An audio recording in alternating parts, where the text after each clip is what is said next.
I like the Japanese style of architecture that I can never remember the name of. That is the joint fitted stuff. No nails, everything just fits together neatly and uses its own weight and gravity to hold it together.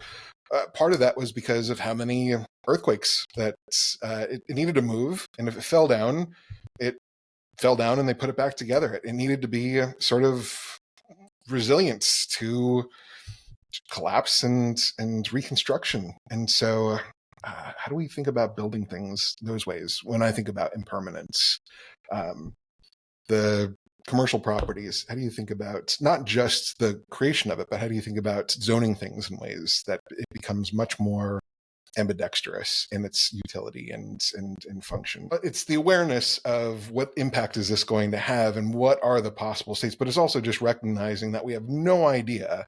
And the more fixed that this is, the more expensive and more energy it's going to take to repurpose it later when it becomes the problem that we're dealing with.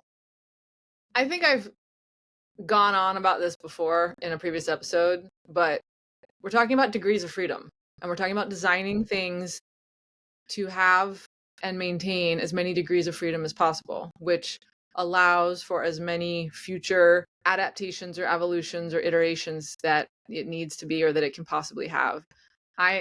For me to serve you means to help you maintain as many degrees of freedom as possible. And it doesn't just mean on the human level from a liberatory, kind of Yeah. angle. It also means the material things that we create, whether objects or the experiences or the environments that we have some hand in modulating or designing.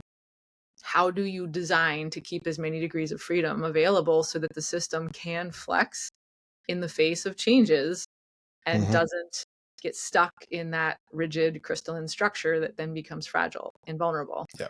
So